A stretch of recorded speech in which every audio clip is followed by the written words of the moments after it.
Buenas tardes, bienvenidos a otra edición del canal Perú Orgullo de España. En esta ocasión, el tema no tiene exactamente que ver con Perú, pero sí creo que es conveniente hablar sobre los efectos coloniales de otras potencias europeas, para que ustedes comparen si España fue tan malo como realmente quieren hacer ver estas potencias.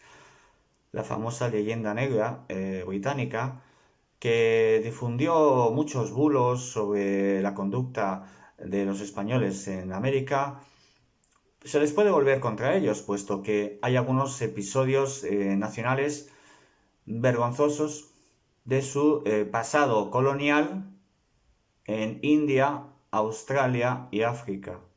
En particular me refiero, por ejemplo, a la llegada del señor James Cook en el año 1769 a Nueva Zelanda. Cuando llegaron a tierra, los botes se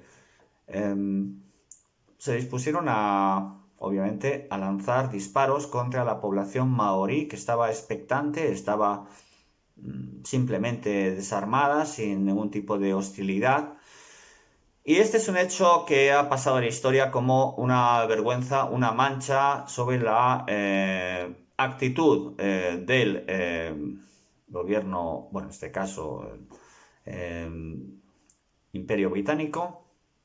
Pero no es el único. De hecho, 5.000 keniatas aproximadamente fueron torturados en la década de 1950, hace solamente unos 70 años. Simplemente por el hecho de pedir libertad e independencia.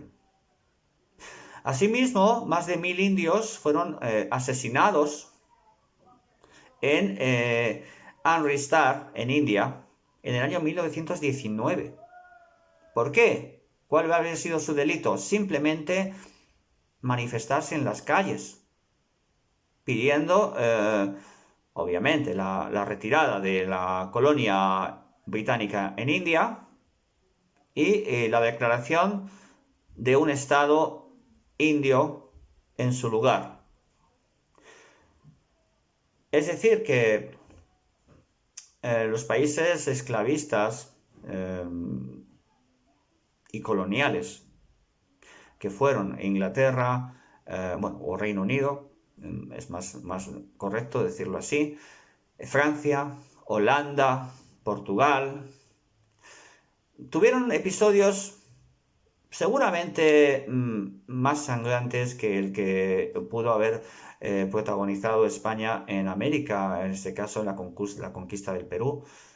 Lógicamente son dos conceptos distintos. No es lo mismo enfrentarse a un ejército en situación de guerra, que es lo que hizo Francisco Pizarro, que matar a personas indefensas que están manifestándose en la calle. Asimismo, personas que están pidiendo libertad, que están pidiendo la retirada de la colonia británica en Kenia, no merecían morir simplemente por ello, ¿no? ¿No les parece? Asimismo, bueno, estos protestantes indios de 1919, Amritsar, ¿cuál había sido su delito? Que las tropas británicas estaban armadas y ellos no. Eso es mucho más sangrante y mucho más demoledor para digamos, su reputación, ¿no? Eh, entonces, no hay que confundir esos hechos puntuales de la conquista militar armada de América que conllevaron, lógicamente, algunos acontecimientos indeseables, pero en todo caso eran dos ejércitos. Unos tenían unas armas, arcabuces, cañones, otros tenían obviamente otras armas disponibles, un poco más rudimentarias, pero eran muy buenos cazando y lógicamente tenían la posibilidad de untar de veneno a esas flechas para que fueran doblemente mortíferas.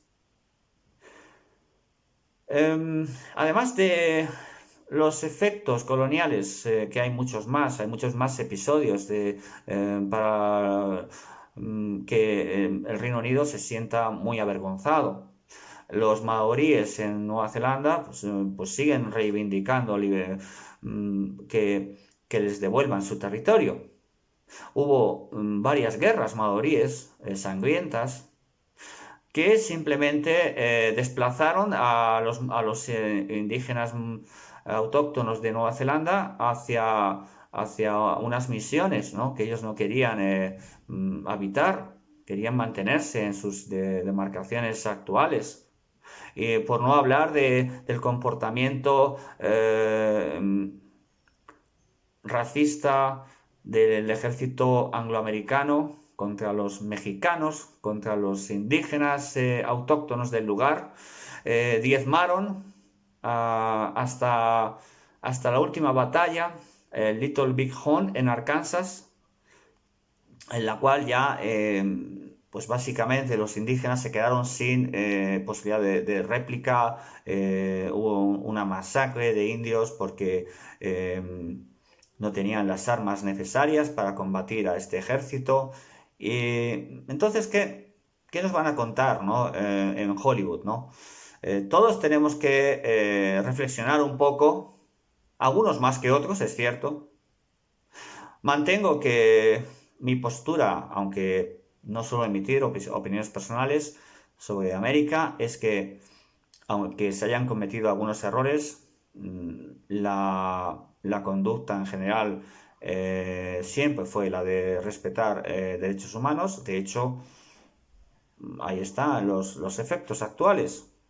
La población autóctona sigue existiendo en América, ¿verdad? Sin embargo, ¿cuántos indígenas quedan en Estados Unidos? Muy pocos.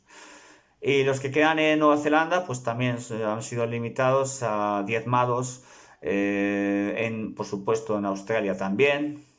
No hay más que ver el censo demográfico de ambos países en el año 2019, que nos dice que la población indígena pues ha sufrido grandes pérdidas, claro, lógicamente desde el siglo XVIII. Vamos a hablar también del tirano belga, el rey Leopoldo II, que ideó una supuesta misión humanitaria a Congo y fue directamente, se puede decir así, porque él fue el causante de la muerte de unos 15 millones de congoleños, ¿no? ¿Cómo se llegó a esa situación, a ese holocausto? Bueno, pues porque en 1865 este rey tuvo acceso al territorio de Congo, prometió que iba a comprometerse a llevar una serie de acciones filantrópicas para desarrollar proyectos humanitarios en el lugar y diferentes patrañas, pero en realidad era un tirano. Lo que hizo fue algo que debería conocerse. Básicamente, él decía que iba a llevar un proyecto humanitario, iba a traer la cristiandad, iba a darles ropa, y en realidad les condenó a un trabajo forzado, hasta que millones de personas murieron de cansancio, enfermedad y hambre. ¿Cómo se pudo llegar a esta situación? Bueno, pues muy sencillo, es que había tres grandes riquezas naturales en Congo: el oro, el marfil y el caucho. Casualmente, tres de los productos más caros de la sociedad del siglo XX. El que hacía, pues los vendía a otros países y generaba ingentes cantidades de dinero. Además, no se conformaba con eso, sino que encima vendía a hordas de congoleños como esclavos. Además, digamos, fue inteligente porque hizo que los propios congoleños se volvieran contra ellos. Generó una guerra civil encubierta. Contrató a mercenarios que eran de allí, eran de Congo, y les hizo luchar y matar a sus propios compatriotas. Estableció una especie de jerarquía dentro de esa fuerza pública que él llamaba, según la cual los personajes más fieles iban a ser gobernadores con un control dictatorial. Además, les imponía una cuota mensual y una comisión, un pago en comisión, que lo que hizo fue obviamente que estuvieran muy interesados en llevar hasta la extenuación, hasta la muerte y el cansancio a esos trabajadores esclavos. Si no cumplían con la cuota mensual de materias primas a su orden, eran mutilados. Normalmente se les mutilaba los pies y las manos. Si alguno de ellos decidía escaparse, esa fuerza pública amputaba las extremidades de toda su familia.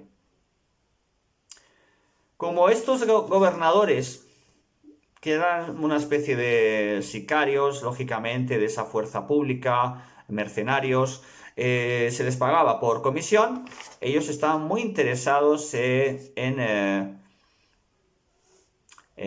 trabajar mucho, obviamente, en ganar mucho más, porque les pagaban un porcentaje de las ganancias, ¿no? Entonces, millones de congoleños trabajaron hasta la muerte en esas minas o en esos campos. También utilizó algo más sangrante, todavía utilizó al Congo como un lugar de cacería privado, un coto privado gigante, ¿no? En el cual invitaban a sus amiguetes, allegados, familiares, para cazar leones y elefantes. Sí. La población de Congo era aproximadamente más de 20 millones de personas cuando él llegó al poder. Y al final del reinado tenía unos 5 millones de personas.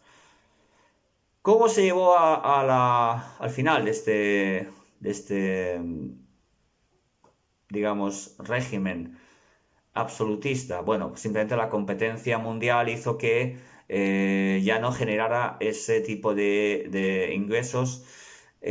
Países como Estados Unidos, Gran Bretaña y los Países Bajos tenían otras grandes colonias esclavistas productoras de caucho, de marfil y del resto de oro, lógicamente, del resto de materias primas también. Esas tres naciones obligaron al rey a devolver esa colonia al Estado belga, que por cierto no hizo nada para mejorar las condiciones existentes en los congoleños. Hasta el año 1971, en que lograron la independencia, se puede decir que el designio de Congo fue terrible, ¿no? Terrible. De hecho, no consiguieron esa libertad de forma gratuita, sino que tuvieron que luchar por ella, ¿no? Hay que entender que estos estados europeos que se repartieron África, por cierto, en ese reparto España no participó. Posteriormente se le dio un territorio menor, que era Guinea Ecuatorial, y una zona desértica, el Sahara Occidental. Pero en el reparto como tal, España no participó en absoluto. Esas potencias europeas eran esclavistas. Y el comportamiento inhumano que se llevó a cabo en África hay que recordarlo para que no vuelva a ocurrir. Entonces, juzguen ustedes cuando hablan de leyenda negra, cuando hablan de los malos de la película. ¿Quiénes son los malos de la película? Quiero decir, claro, es que Hollywood, como dije en anteriores vídeos, ha transmitido la imagen falsa de que hay unos buenos, hay unos malos. Bueno, ustedes juzguen y realmente piensen si son tan buenos ellos como quieren llevarnos a pensar, ¿no? Bueno, este vídeo quería transmitir la imagen de que las naciones europeas han sido esclavistas fundamentalmente, y sus tácticas y conductas en territorios africanos, asiáticos o americanos o de otras partes del mundo no han sido adecuadas tampoco, ¿de acuerdo? Entonces, juzguen ustedes, utilicen el sentido crítico como siempre, y les espero en una nueva edición del canal Perú, Orgullo de España. Les saluda atentamente Ricardo Erastarasano. Un saludo cordial, que tengan un grandísimo día y por supuesto no duden en suscribirse a mi canal y hacer cualquier tipo de comentarios en la sección de abajo. ¿De acuerdo? Que tengan buen día. Adiós.